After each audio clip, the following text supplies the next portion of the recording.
अस्सलाम वालेकुम दोस्तों, मैं थोड़ा भाई मुहम्मद आसफ खिची। तुसी देख रहे हो किसान पाकिस्तान यूट्यूब और फेसबुक पेज। असी दोस्तों अज जेडे किसान भाई दे खेत विच मौजूद हैं, इत्थे इस किसान ने रवायती तरीक़िਆਂ तो हट के मुंजी बैड दे उत्ते ड्रिल दे नाल काश्त कीती हुई है। और ख़ास गल इहदे विच यह है कि इत्थे बीज भी एक नवा लगाया गया है जेडे रवायती बीजां तो हट के है।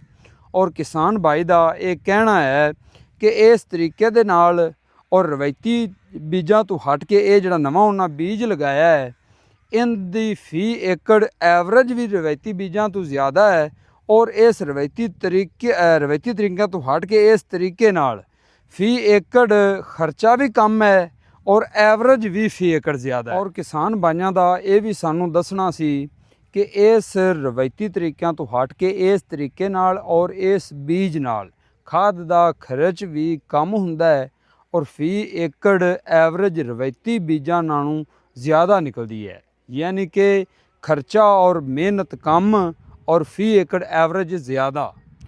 अच्छा, कुछ दोस्त हुण सवाल करसन कि आसफ भाई ये बी किहड़ा सी, ते ये बीज जनाब हैगा 1985 नवा बीज है जी।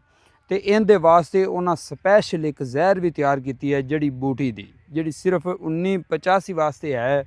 उनका फायदा यह है कि अगर तुसी बैड के उत्ते मुंजी लगाई हुई है, तुसी स्प्रे करते हो जड़ी बूटी वाला, तो वह नुकीले पत्ते और चौड़े पत्ते वाली जड़ी बूटी तो मारदी है, लेकिन उहदे विच ऐसा जहर पाया गया है कि वह अगर इस मुंजी दे विच कोई भी होर वैरायटी आ जाती है 1509 हाईब्रिड कोई होर, तो उस पौधे भी वो नहीं बख्शेगी, उन्होंने भी साड़ देगी। ये तो सिर्फ बचेगा फील्ड विच ते एक 1985 बचेगा।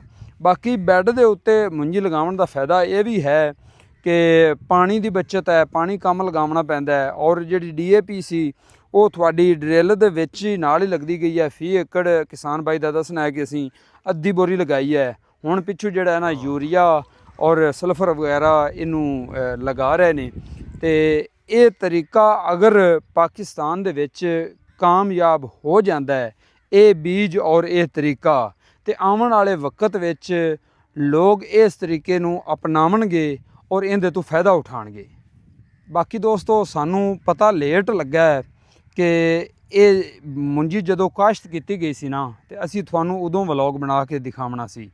लेकिन इंशाअल्लाह जल्दी असी, बल्कि जल्द तो नहीं, अगले साल असी स्विंग भी दी वीडियो भी तुहाडे नाल शेयर करांगे। इस मुंजी दी हारवैसटिंग दी और फी एकड़ एवरेज दी वीडियो भी तुहाडे नाल शेयर करांगे।